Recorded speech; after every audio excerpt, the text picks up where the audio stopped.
I lost some weight. Okay. Awesome. I'm so glad to be back. We were on hiatus for a bit, but Small Business Sunday is here and we're going to be going strong. If you caught our last interview, Midweek Music Maelstrom is also back in action, and our last interview was with Kennedy Rice from Panther Revival. But today it's all about business and how we're getting that done. And today I've got Joe Vallen with me, one of my favorite authors. He's done some previous podcasting, has a fantastic movie review YouTube channel called Is It Still Good? I'll have links for this in the description. Two absolutely wonderful books that I love that I can't wait to talk about. And Dragon Scale Concealment? Dragons? Concealing what? We're going to talk about that too. And I couldn't be more excited. Well, thank you for having me. It's always awesome to see you. And really, this is just an excuse for us to hang out and say hi to our audience. Right, because as we discussed, the neck is the legs of the head. Yeah, because you were like, oh, maybe I should grab a necklace. And I'm like, no. Bare neck is nice. So it's an attractive feature. Okay, that's just, I might get that tattooed. Yeah, and I'm not good with accepting compliments, as you may have noticed. So, oh, I'm hearing myself. But so I'm going to embarrass you too with compliments on occasion. Oh, thanks, Mom. That's fantastic. You got it. So are we going to touch on your books first? Because I know that we've got a trilogy in the works and two of those are already out. Yeah, we could. Yeah, I have two books out. One's called Unkillable Joe, and the other one's called International Bestselling Author Joe Vallen. And I suppose my genre is called metaphysical fiction, where I write about like the multiverse and death and the birth-death cycle and some magic and things like that. But it's kind of like I write fantasy so I can tell the truth. Yeah. You know what I mean? So anyway, I do have horror elements in my stuff, but I find that a mixture of like all the emotions is a little bit more powerful than just being afraid for the whole thing. Because I get desensitized to a lot of like horror films in particular. I love horror films, but every once in a while, like if I watch 2 or 3 in a row, I just kind of don't care. Like I don't get that same high of fear, you know? And so for me, if you throw in a few laughs in between, maybe a tragedy or two, and just sprinkle it with some action and stuff, now I'm fully, focused and entertained. And that to me, it's the style I wanted to write in, because when you write a novel, you're stuck doing this damn thing for 2 to 4 years. It better be something that captures not only your attention, but your audience's as well. And I don't want to be just another guy writing horror on the top of the pile, although, as we discussed, I love my horror community, and they've been very supportive of me. So that's why I do want to do a dedicated horror book, and that will be a sci-fi horror book. That will be my 4th one. It's called To Suffer the Living. And basically, you can think of it as American Psycho in outer space. Oh, shit. Yeah, and I already pretty much wrote it. So that's going to be my 4th book. The 3rd one is called World Class Failure Joe Vallen. And that basically takes place with me being me as you see me, with a writing career he's not totally thrilled with. And it's basically Alice in Wonderland has a midlife crisis, but a bit darker. So we did touch on that. I remember, because you and Lily of Ninth House Publishing were my very first Small Business Sunday interview. Yeah, that was great. And I had fun with that. But as far as like the writing, I write comics as well, but I'm pretty much trying to dip out of that. The industry is very brutal, and I've had a lot of failures, and I'm starting to get burnout on it. But I do have scripts written, which are good to have in your back pocket. So if you're a writer and you're trying to get into comics and it's just not working out, complete your scripts anyway. And the reason being is you could get some success later on in some other way, and or bump into just the right person that would like to see a treatment. And if that happens, you better have that ready. So what I recommend is, even if you feel like your career is going nowhere, which I felt like that for many, many years, I would keep going. I would complete everything as though it was going to be a massive hit. Even if you don't have an artist, I would complete the script as though you're planning on jumping into production tomorrow, And I think by having these things done, when you finally do make it, you have like 8 or 9 properties in your catalog that you could also sell to that same company and sometimes compound your success in one day. So let's say I get a deal for To Suffer the Living. Well, I have 4 comics I wrote before that, 2 television streaming shows, a film, a documentary I want to shoot that I think is fascinating, and a few other things. So for a good multimedia company, like, I don't know, if you were in like a Netflix pitch or YouTube or whoever you were messing with, not YouTube, but multimedia contracts, it's cool to show them that you could, like I wrote a comic that should be a video game. So now I'm pitching it as a game, and it's like to have all these things in your back pocket. You mentioned Jack of Trades off recording. And to me, the Jack of Trades is superpower because it just gives you more opportunities to get really, really lucky. And it's like you're probably not going to win the lottery, but if you could get multiple tickets for the same price, that's better odds. And to me, that's how I feel about the writing projects: is just knock them out, have them done, and then even if nobody gets on board, they may come in handy in the future. So I think that's a big takeaway from that. I would have to agree. But writing isn't all you do. I'm seeing your face on my feed on YouTube quite a bit, especially with this last review you did of The Crow. So can you please tell us a little bit about Is It Still Good? Sure. Is It Still Good is a brand new YouTube channel of mine. It's just me chatting about films because I have to dissect older stories to learn how to write myself. And I've been watching movies my entire life religiously, and I would consider myself a film buff. I know enough about film where I can hang with anybody's references for the most part. I can, I'm 42, so I've been around long enough where in the last 42 years, what movies have come out? All the best ones for the most part. Minus your classics like your Seven Samurai and, Citizen Kane and things like that. But as far as like my favorite films and all this stuff, it was all in my lifetime, obviously. And it's given me, 3 decades at least of studying this medium that I never thought I'd be part of. I just love film, and now I'm realizing I'm a screenwriter too. So I've been writing, screenplays, scripts. I just wrote a graphic novel that I'm going to pitch as a film. And, I think the best way to write is by reading a lot. The best way to write films is by watching a lot of movies, obviously. And it's kind of like I've watched so many movies that it's impossible for me to stay out of the game as far as discussing them. So the channel is really just kind of a labor of love at this point, but it's been really selling a lot of books. So that's, even though it's a small channel, like not many people have found it yet. So, but we're getting a few people a day trickling in. It's pretty nice.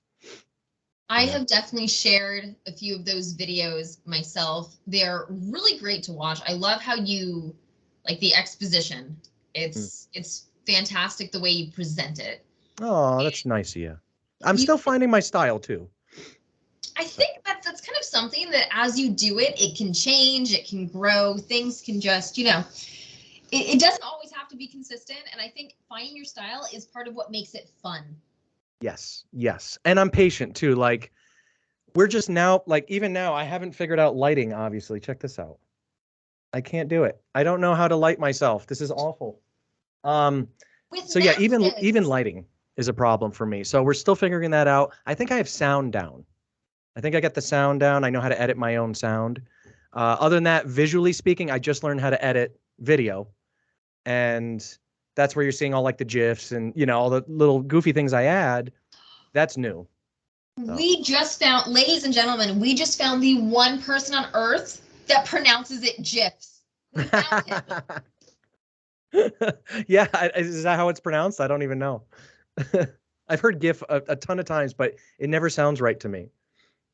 People say the opposite because the creator said that it's pronounced GIF, but they're like, well, it's graphics interchange. So graphic has a hard G. Like, so that's been the argument. We're like, yeah, I didn't go to the zoo and see a giraffe. So cool. So yeah, I say GIF. I don't know if that's right or not, but I've always said it that way. Well, it does make me want a PB&J. Yes, I always think of Jiffy peanut butter. Yes, absolutely, absolutely. So what else has been up with you? What have you been doing? You got Crypnotic on. I'm interviewing you now, right now. Oh shit! I wasn't prepared. I don't like just talking about me all the time. But yeah, we were talking about maybe teaming up in the future, doing some tables together, selling some books, selling some, whatever. That was absolutely what I wanted to go into next, because you said you have been moving a lot of books, and I know that one place you've been moving them is at conventions. Yeah. I did oddities in Colorado Springs, and I do a few in the area. They're kind of spaced out. They're like a few months apart. Like I don't do them all the time. But I am going to be speaking at the Colorado Festival of Horror, September 9th through 11th. I'm talking about my writing process, fielding questions from you guys. I may stream that on my Twitch stream. And so this way I can incorporate my chat into the questions. And then I'm going to talk about, although I'm not a horror writer per se, I know where fear comes from. And I know how to induce it. And I know what makes me feel it. So these three things really help me find like a sort of compass for what's actually scary. And for me, it's mystery and the unknown are the scariest things. And I think that in a lot of modern horror movies, especially B horror movies, they show us too much stuff. And if they just kind of scaled back on that, for example, if you remember way back, the Blair Witch Project, for example. Not a fan. No, I know. A lot of people aren't a fan. I'm not saying it's a great movie. What I'm saying is there's a scary part in it. And to me, the scary part in it was right at the very end when the dude's all frantic and he's running downstairs and there seems to be like some woman facing a wall and he screams or something. And I'm like, the fuck was that? So to me, I have no idea what was going on there to this day. I never rewatched it. Are we talking about the original, the 99? Yeah. Okay. Yeah, always the original with me. I don't do remakes or reboots. I usually avoid them. But yeah, like when you see like there's just some lady leaning against a wall with her back to the camera and then it's over. It was unsettling. I don't know why he was screaming. I don't know what happened there. It was like it's like in Jeepers Creepers when the camera comes away. You know what I mean? Like those are the parts to me that are a little bit unsettling. The rest of the movie, yeah, whatever. But I realized way back then it was mystery that we need. Don't show them everything. And I think that's the key for young horror writers trying to tell a scary story. I think the best way to do it is let our minds tell it for you. How do you feel newer horror compares to the techniques of yore? My like old man horror that I like. I think that kind of just, it's the same point. It's that like when I was a kid, like Candyman, for example, Candyman scared the shit out of me when I was little. And the reason being is because that little kid telling the story going, when he went in there and he came out, his hair was white. Fuck is that? What turns a person's hair white instantly? Like, that's got to be the scariest shit you've ever seen. Also, I don't even know if biologically that can happen. But either way, I think it would take a few weeks for some whites to sprout. I don't know how that would work. But either way, when that there are anecdotes about like a white hair here and there sprouting from fear, but I don't think it's conclusive. Right, but when I was a kid, I didn't know better because that came out when I was like 10 or something, and I think I watched it when I was like 14, something like that. And when that kid said his hair turned white, I was like, ugh, like it spooked me. And so in a modern horror film, for the most part, I can't recall a scene where somebody had a few lines of dialogue that scared me, or there was something on the screen that seemed somewhat vague and undefined that scared me. These are the older films that do that. And I've noticed that trend has gone away, and there's always some temptation to squeeze in some CGI to pad the film's budget. Or I don't know why, but I assume that's why. Because it looks awful. It takes me out of the film. And as an old guy, I remember when there was all practical effects. So for me, I'm a practical effect guy all the way because I can tell when the actors are really reacting to something. And in modern horror films, I can usually tell that people aren't in any real trouble. You know, like it looks like a shoot that we might make a horror short someday and we know how to do that. So when I watch a film, it kind of takes away a lot of the mystery. In the older movies, I was young and impressionable, and that helped me get scared a little easier. So I don't know. I think the older movies are scarier for me because they didn't show as much. You know, That's fair. I like a mystery. Okay. Yeah. Oh my God. Sorry, you had me like on the edge of my seat, and then I realized that I was kind of like kneeling in my chair. I do that a lot too when I'm like playing chess or something. Right. Is that your name on your water bottle? Yes. And Batman. You're Batman now. Yeah, I actually made this bottle years ago. So when I was when I was coming out with Unkillable Joe, I had a job working for this dude, and he hired me at like $12 an hour to like test these types of bottles. And they're like the Yeti, keeps your shit cold bottles. And I ended up taking over every aspect of the business until I was running it. And then I started a wholesale division, and then I just took off with it. Not that I made a lot of money, just that like I was so busy running his business for him. But that's what we used to do. We used to make bottles. So I'd put my comic characters on a bottle and I'd bring those to shows. And that was like merch nobody had. So it was kind of nice, actually. But Yeah. yeah. I'm always thinking about merch.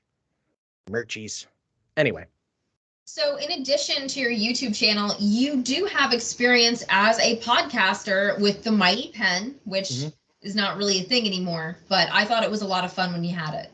Me too. It was a lot of fun. Like I pulled the plug on the Mighty Pen because the mission of the Mighty Pen was to promote other indie creators and lift everybody up together, hold hands, and maybe get some incremental success for everybody. And what I found was a lot of people were afraid to promote them. Yeah, that's how we met. And a lot of people were afraid to promote themselves. And I do believe it was because they thought they were feeding into their competition and helping me. I don't know why they wouldn't, because I'm friends with them in person. So I would be like, okay, promote yourself on my channel. Let me have you on as an interview. Let me talk about your stuff. And they would almost never take me up on it. And you could argue because the channel was small, but in many cases, my channel was bigger than their platform, even as small as it was. So I was scratching my head, not understanding why these mules refused to drink, So I canceled the Mighty Pen, not really because it wasn't working out or anything like that, but it was more just because I don't really want to help them anymore. I don't care. I don't care if they're successful. I don't care if they make money. I don't care if we have this team of, indie creators taking over the industry. Like, I don't really give a shit anymore. Like, now I write novels, so I don't have to work with anyone, and it's way easier. It's much better. And I can rely on myself to complete the damn thing. So comics for me are a very bitter subject. I'm definitely bitter about it. I love comics, always will, but I stopped buying them. I stopped like really talking about them. I stopped like networking with other comic people.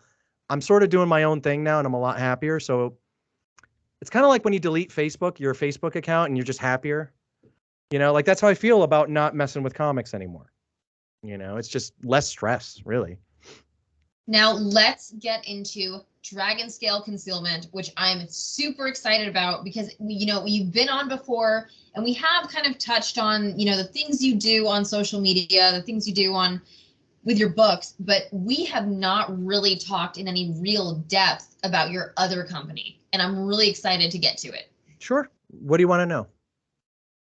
Fill us in. Dragon Scale, what is it and what do you produce? Dragon Scale Concealment.com is a company that makes concealment holsters for firearms and mainly sheaths for camping and tactical knives. And I know that sounds way left field, and why am I doing that? Well, actually, if you knew me, personally, you would know that my background is in private security. That's what I've always done. So pretty much most of my life, I've had a million jobs, but I always come back to some sort of protector role in the end. So I always had a hard time finding the proper gear, the right holster, because I'd have to wear a gun for duty. And, when I go camping, I would, have a knife I really like, but it's got a shitty sheath.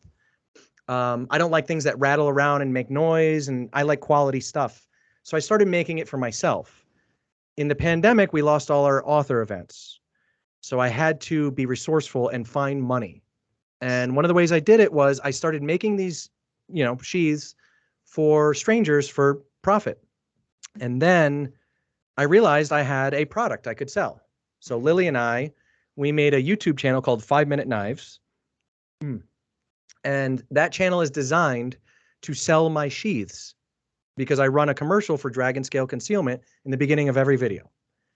Much like Is It Still Good, there's a commercial for JoeVallenWriter.com in the beginning of every video. It's a pleasant sounding guitar piece. And over time, my hope is that you get not brainwashed, but reminded to go buy them. So it's been working. And even if Is It Still Good is never monetized, I'll still make a lot of money if it gets big. So if I get copyright strikes for putting film clips in and they won't pay me, I don't mind. I don't need to get paid because I'm selling books. So I get to talk about films and sell books. So it's actually really great. With 5-Minute Knives, I talk about knives, watches, gear, and that sells sheaths. So very passively, I have free advertising. And now other companies are sending me their gear to review and things like that. And also 5-Minute Knives was monetized about 8 months ago. So every month we make more and more money and it's just going up. So I remember because I'm one of your subscribers. Thank you. Appreciate you. On all 3 of my YouTube accounts. Oh, that's so cute. You're so cute. But I will say that one of the lessons I've learned from all this crap we just talked about is that Mighty Pen, you mentioned that, I was trying to help everybody else and it didn't really work out. With everything else I do, I'm focused on myself and that's it. And it's working just fine. So I've learned the lesson that, aside from like Lily and teaming up with my friends like you and some other people that want to network, I don't really need anyone to accomplish what I want to accomplish. I just think that I didn't want to be lonely and I wanted to share that feeling with others of accomplishment. I like the idea of being part of a team. I like the idea of making friends and working towards a goal. But I almost can't handle the disappointment when they let me down now. So I just stay out of it.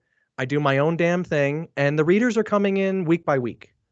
There's not a ton of them, but my readership grows every week since I released my first book. And it's like, how can you get mad about that? How can you consider that a failure?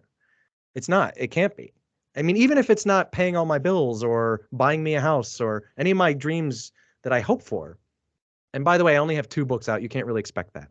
But it's still successful. And also from like an indie perspective, Lily sort of broke it down to me, like how many sales most indie people get. And I'm way up there. You know what I mean? So it validated, because for a while I was thinking I was a failure. Validated. Yeah, validated. But I thought I failed. I thought I suck. I thought my writing sucks. I thought nobody likes my books. Maybe 3 people. There's you, me, and Lily. And whatever. That's simply not true. People do like them. They just haven't found them yet. So I just need to push them harder. I sent some of your books to a friend of mine. Mm-hmm. He was actually the person who was on my last interview from his band Panther Revival. So maybe we'll get a review out of him too. Oh, well, it's not required, but tell him thank you so much just for reading them. That's honestly, at the end of the day, I used to push for reviews on Amazon, Goodreads, whatever. Now I'm just really happy. Like I've been running into a lot of people that I don't know, and I'll introduce myself. And some of those people have already read one of my books. And that's the trip. That's when you start getting really excited, when you meet a new person and they've already read Unkillable Joe. And you're like, yes, like I don't even know who you are. And we just met by chance. At the Oddity show, some guy recognized me from my shirt. I had an Unkillable Joe shirt, and he stopped me. He goes, "I love that book," and I thought he was full of shit. So I was just like, "You didn't read Unkillable Joe. Tell me your favorite part." And verbatim, I mean, he definitely read it, and he's read it twice, I think, because he had a favorite part, and he had a very interesting reason why. And I said, "Oh, that's so cool." And then he said, "Where did you get the shirt?" And I said, "I made it." And then he was like, kind of concerned that the author didn't know that I made it. Like he was worried that I was just kind of making merch and like something like that. Like, does that guy know you made that? And I'm like, I'm him, man. I wrote the book, like he's like, oh shit, that's awesome. And then I said, did you read the second one? And he said, I didn't even know you wrote a second one. And he came to the table and bought it.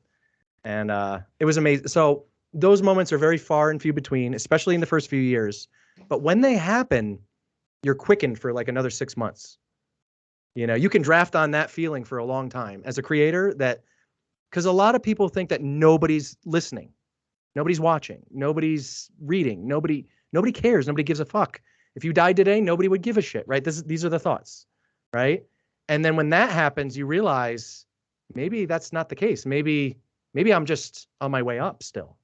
So it brings you hope. So if you're a fan of somebody that's maybe at an indie level or kind of just getting up there, I would say get over your shyness and go tell them. Because to us creators, that could make all the difference between quitting and or keeping going. And I don't mean quitting just the writing. I mean, that's really depressing stuff when you feel like a failure. And that could be more serious than just a failed career, you know? So that could domino everything. So But if you tell them that, I very specifically remember what you said in your first interview with me. You said failing is part of the process. yeah, totally. And that took me 2 years to accept. It took me at least 2 years to accept that failure is part of it. Comics kind of set me up for that. I have 9 failed comics. And, you know, that sounds awful, but I wasn't the one who failed them. So I can't be too hard on myself. As the writer, I did my job and I did it well. So it's like, if artists flake out, you can't hold yourself accountable for that. Now, you can start to question, am I an asshole? Did I drive people away? Do I work too hard? Am I too intense? And I think I know I've been guilty of that many times. That being said, over the years, I've even softened my persona so much that I've really nerfed my intensity down. And I've tried to work with like kind of really sensitive people where I'm just sweet the whole time and they still fail. So it's just kind of like, it's not me. It's not me. It's not my attitude. It's not my personality. It's the fact that making a comic is super duper hard. And most people don't realize how hard it is till they get 10 pages in and quit. So the writer can't blame himself. And likewise with any walk of life that you're in. If you're a small business owner and you're not getting many sales, don't quit. Don't quit. It might not be you, might not be the business, might just be the time. Like right now we have really high inflation. So my sheaths aren't selling as well. But that's not because they're crap. I know they're good. It's just like we have over 100 positive reviews on eBay already. You know, that's over 100 of my customers that just bought, and I sell factory seconds on eBay. That's like something that got screwed up, you know, just a small blemish or something. And I'll sell that. And the review's still like, this is the best sheath I've ever had. So happy with the shipping. Lily does a great job with packaging and we're good with customer service. So between all those things, like anytime you have a question on eBay about one of my products, I usually answer it. And then sometimes Lily does too, you know, because we don't realize the other one already did. But that's good customer service. We're always on top of it. And now I've teamed up with a couple of knife makers where I'm dealing with wholesale orders. And so you make 20 at a time, 10 at a time.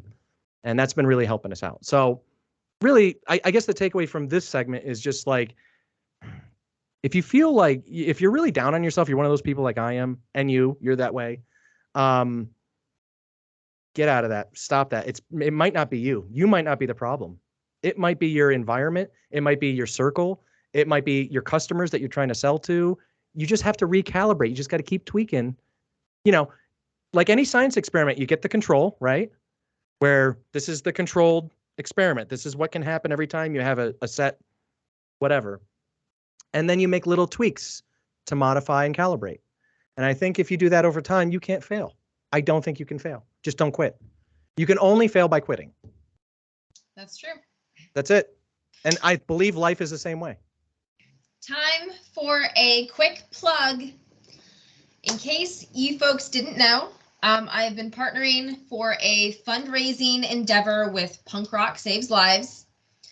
And as you may know, on my other playlist of Midweek Music Maelstrom, which is part of the Crypnotic channel, I do interview local bands and try to get people some exposure to find new music they might want to listen to. A lot of times, you know, we're listening to all the stuff that's pushed on Billboard Top 40 and on the radio, and there are a lot of bands, smaller indie bands, that just are putting out fantastic music, And I think some people would really like to hear it. So giving them a platform was why I started my channel. That was another thing that I was doing, as Joe and I were talking about, you know, being smaller, being indie, whether it's a company, whether it's a performer, helping each other out is what this YouTube channel was intended to do.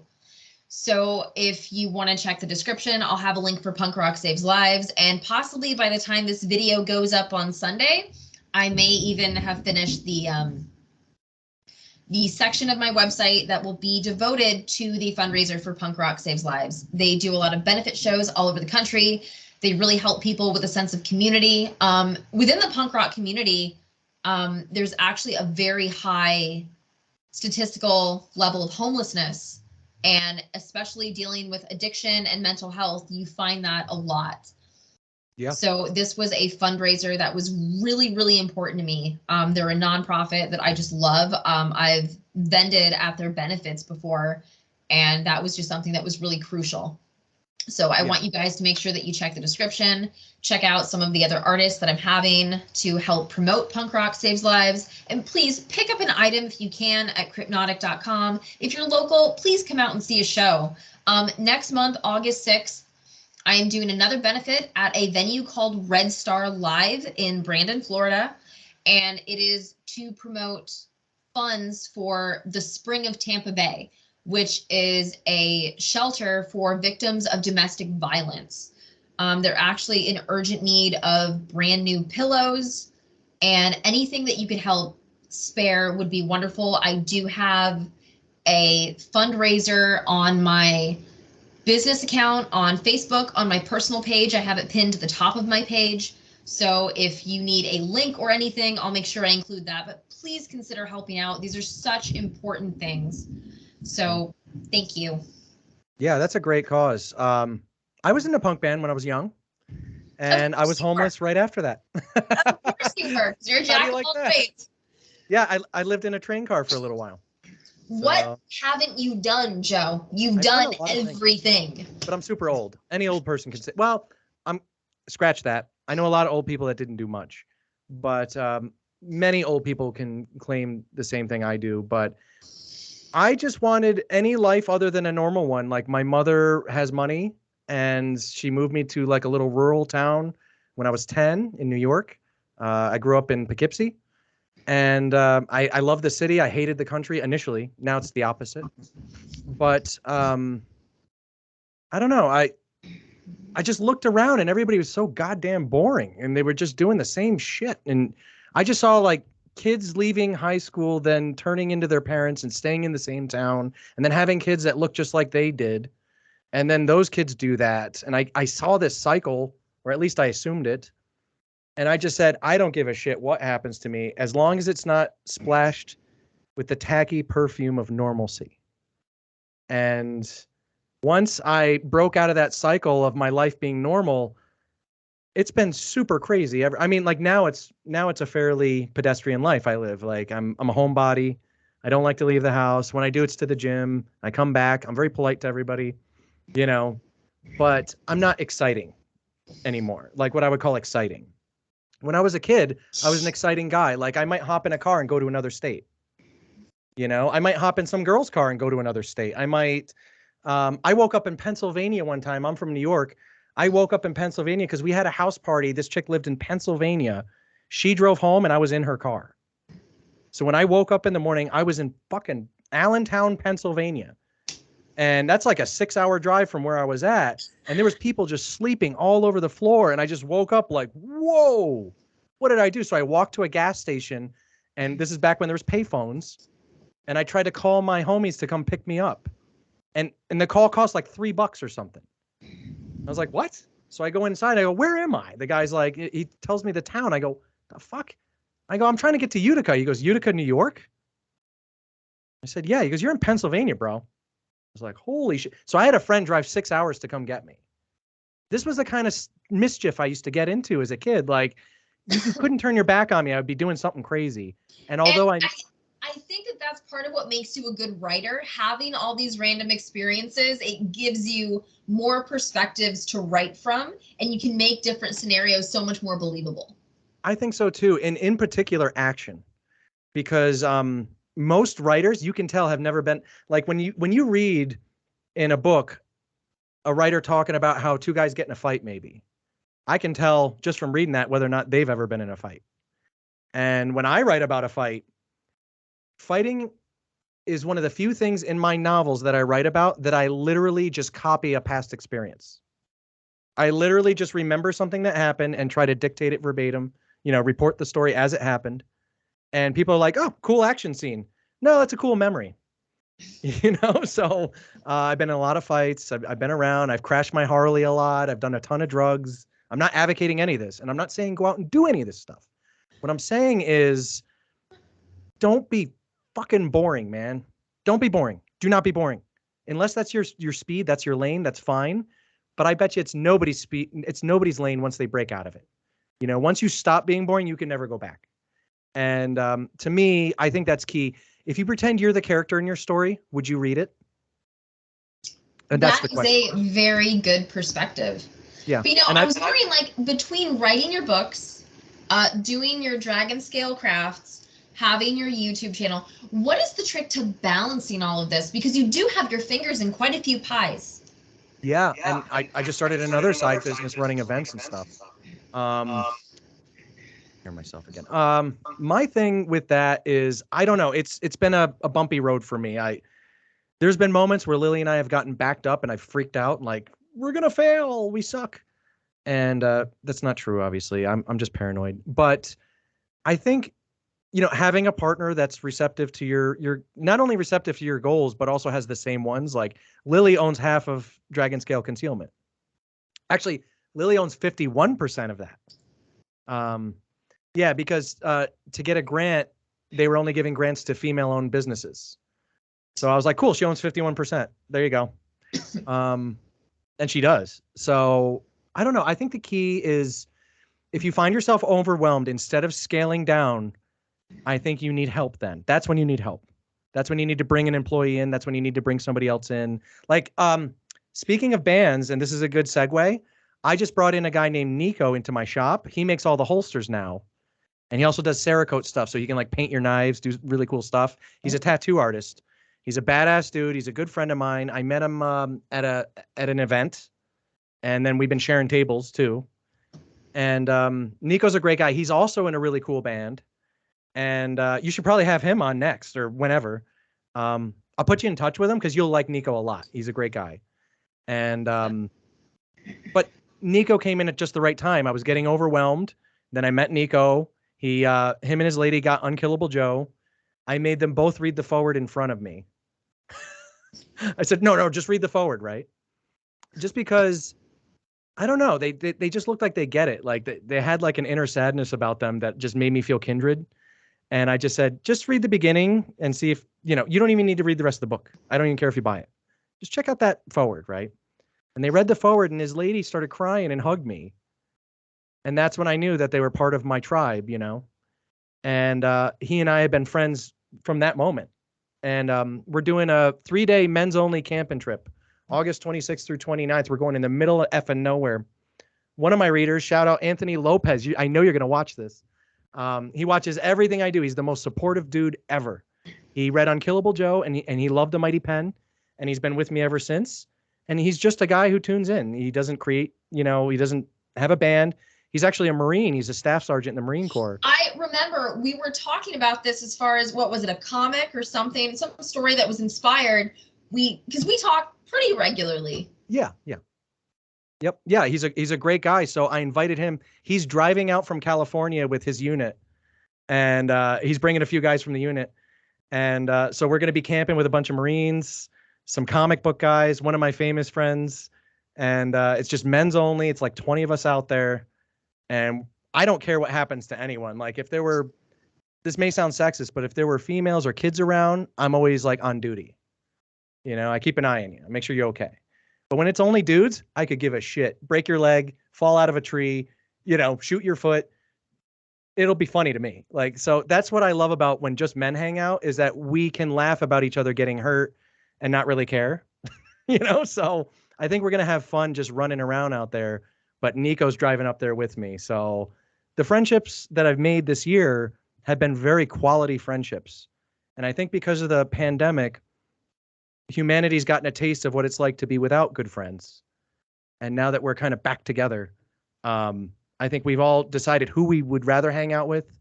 And also, we don't waste an opportunity to tell each other that we give a shit. So it's a very nice thing that I believe that that's a silver lining of the pandemic, is that people are both less likely to suffer fools now, but they're also more likely to not just compliment, but give a kind word to an ally. And I've been really going out of my way when I see somebody that I think might be kind of cool. I always say hello now, and I never used to. And the reason being is because what if that's a new friend? If I didn't say hello to Nico, we wouldn't have this business. So, or at least I wouldn't have the help I need. But yeah, I don't know. I think this is going to be a wild year because I think everybody's just ready to break out of this funk that we've been in for 2 years and really just make some wild, eccentric dreams come true. Because, you know, life's short, man. Before you know it, you're 42, right? Yeah. So get it done, man. Whatever you want to do, get it done. And by the way, anybody listening to this, if you got something cool going on and you need help promoting it, I have a bunch of platforms. I can always help with that. Ree will always help with that. Like, reach out to people. Don't be afraid to promote yourself. It's, at least on my end, I never mind if in the comments of any of my videos or anything, you guys just promote all your stuff. Please do. Leave links. Talk about what you do. I'm never offended. You're not taking anything away from me at all. That is something that I've always encouraged, and no one ever does it. And yeah, it's a weird let's thing. Do it. In the comments, if you've got something to promote, be it your music, small business, a hobby Etsy shop, let me know what it is. Anything. Just some deep thoughts. I don't care. Share something. Share yourself. Connect with someone else. Don't just watch something and don't be part of it. Like, if you're watching this, for example, you should be commenting to Ree. You should be like, you know, build this channel up. Help her. Help yourself. Like, that's the goal. And don't do it for like any reason. Don't do it because, oh, this will get me. That's Machiavellian. Instead, just do it because it's the right thing to do. Just help somebody out. Just help somebody out. If you just help somebody out with nothing in mind for I forgot I was wearing horns. You'll do fine. You'll do fine. Everybody will love you. You'll be a great person. And when it's your turn to need help, they'll come running. And I know because fairly recently I needed a little help with some stuff and everyone came running. And I'm not a particularly great guy. So what does that say, you know, to a really nice person? About a really nice person, you should have 20, 30 people in your corner at all times. If not, you're not being outgoing enough. That's it. You know, you got to really reach out, and it's not selfish. You're not imposing your personality. You're not annoying people. And if you do, that's not your tribe. Don't worry about it. That just helped you know. That's like if your friend, like when we were kids, I had a friend that would always hit on my girlfriends, right? And I get so pissed about it. You know, we fought one time. And then he finally explained it to me. He goes, because if I hit on them and they accept, we've outed them as the person that's not right for you. And it was like a weird logic thing that he had going on. And I said, okay, I think you mean well, but cut it out. You know, like, don't do that again. But I understand where you're coming from. And it was like this weird warped logic of, if they're not right for you, we should find out early. You know, and I feel that way about friends too. Like, you should march right up to somebody, say who you are, say what you're about, and then ask them what they're about. And if their answer doesn't impress you, maybe that's not your person. If they don't respond well to your shit, move on. Who cares? And that is networking at its finest. And it's also, you know, the hive mind of humanity reconnecting itself.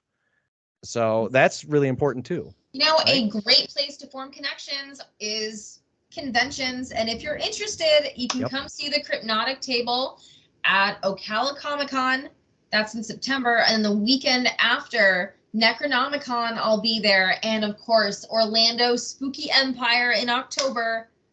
That's going to be awesome. You should definitely connect. Yeah, I used to live in Florida. I was always at Spooky Empire, and I would do security at a couple of them. The tattoo convention, I did those. Shout out to Sid Graves. That's my boy. Come find me, brother. I haven't talked to him in years. Like, by the time we kind of became friends, you were like, gotta get out. Yeah, I was already done with Florida. I was already done with Florida. And then now I'm already kind of done with Colorado. Like, I'm already starting to get really bored here. And so we're looking at northern Maine next. And I want to go Stephen King for all me. the way up. What's that? Did you say too cold, Say probably? hi to Stephen King for me. Oh, I'm sorry, you broke You up. know, What did... he invented the state of Maine just for his books. It didn't exist before Stephen King. Yeah, I lived in Maine for 1 year, and I used to drive by his house, actually. And it was really cool because he writes at his window, and at night you can see the light on. I guess he generally writes in the afternoon, but I know for a fact I saw him sitting at that desk a couple of times at night. And it was just the coolest thing to drive by and be like, that's effing Stephen King right now. Like, I wouldn't park, I wouldn't gawk, but nobody else did either. I mean, I don't think anybody else thinks it's not that it's not a big deal for them, but they don't harass him. Like, he's able to go around freely without getting mobbed. And I always thought that was really cool. I think Stephen King has the best kind of celebrity you can have because he has a private life, nobody bothers him, and he lives in one of the best places ever. So he's got a good life, man. Stephen King's pretty cool. And I think he's on the right track with that location because there is a tragic beauty about that place. And I think it has to do with it's on the ocean and it's cold. And between those two, you get this blue-gray sort of sadness set in that is timeless. So when you sit out there, you realize what a speck you are, but it's also okay. You know, it's like a good depression in Maine. You know, so that's how I feel. I don't want any of you moving there. Don't fucking go there. Keep it. Keep it. Nobody goes there. I'm going there because I want to be alone. That's the point. But, you know, other than that, find your own Maine. Find your own place that's like that for you. Right? Some people love the desert. Nico wants to move to the desert. I want to move to Maine. I'm going to drag Lily with me. So, you know, she's worried about the cold. You know. Thank you so much, Joe. Honestly, having you on has been fantastic. You're always so much fun. You always have so much to talk about, and I hope that you're going to be back. Always, whenever you want. Whenever you have a gap and you can't fill it, I'll just show up. That's it. But what I love is that I really hated taking this hiatus from my YouTube channel. I needed to for medical reasons and personal reasons, and everyone was for the most part understanding. And I love that you get to be the person that helps me relaunch Small Business Sunday. It's always so fun. Well, I think you're great at it. I think it's a fine project you have going here. And also, like, you and I haven't quite yet found our exact, like, partnership yet, like exactly what we're going to be doing together. But I have a strong sense that you and I are going to be doing something in the future together that benefits both of us, other than just interviews. I'm actually going to talk to you about that once I stop recording this, because certain lines of my products have not been announced, so I can't discuss it yet in front of, you know, the viewers. But yeah, I'll have you sponsor. I'll say that Cryptnotic is the sponsor for a few of my Is It Still Good videos when we get a little more popular. And by the way, I have one video that's just going crazy. It's my Idiocracy review. Of course it is. Why? I don't get it. Like, all my videos have, like, it's a brand new channel, so there's like 100 or so people on there. But, you know, the videos will get 200 to 500 views. Idiocracy is coming up on like 6,000 or something. It's like, it's not that impressive, but compared to the other ones, it's like, but why that movie? It's so relevant. Yeah. That's what it is. It's so relevant. Yeah, I agree. So everyone thinks they are part of the non-idiot crowd. Yeah. So it just, people from all angles are like, yep, idiots everywhere. Idiots everywhere. Yeah. And they could be the actual idiots, but they don't know it. It's that Dunning-Kruger mess. Yeah, I can never tell if people are getting dumber or I'm just noticing more or what. But either way, I am freaked out by the kind of a lot of average people that I meet. And I say average, I mean like the regular guy that I meet, especially where I live in the middle of nowhere. I'll be talking to somebody and I'm sometimes dumbfounded myself by the things they say. And I think they're joking and I'll laugh and maybe they won't. And then I'm like, oh, they're just really stupid. I had no idea. I'm so sorry. I didn't know you were dumb. Like, I'm rude. I'm very rude. I assume everybody understands everything.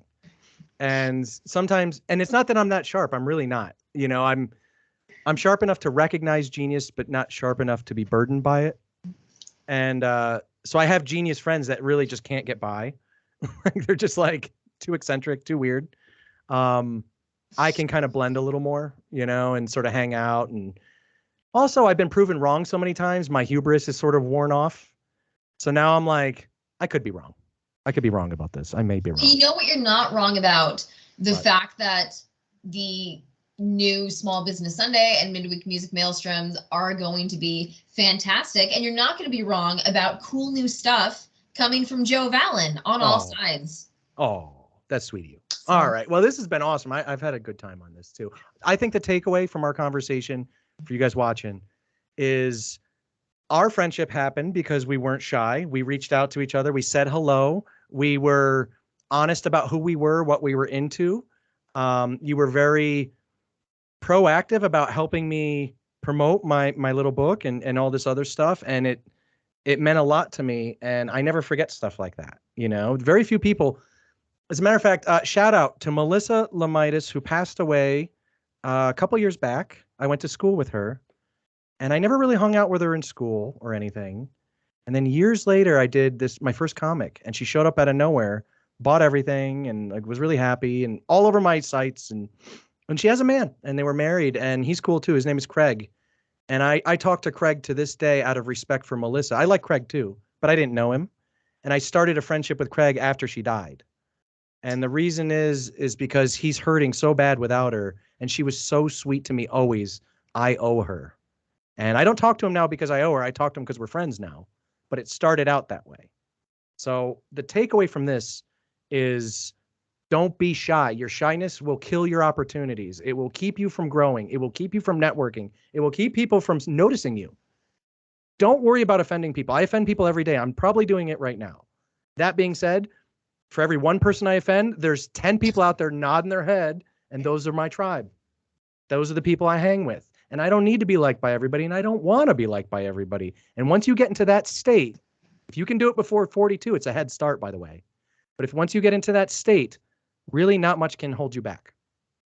My opinion. Wise words. Thank you. I don't know if they're true, but I said them. We'll definitely check the description for joevallenwriter.com. You can find all his books. I'll link you to the 5 Minute Knives channel. And we're going to have so much more. So please go ahead and give Joe a follow on Instagram. You can find him under Joe Vallen Writer. I'll have links for that on my personal Instagram as well. You can find it Crypnotic. So please check the description and go find some cool new stuff to support, whether it's a small business, a nonprofit like Punk Rock Saves Lives.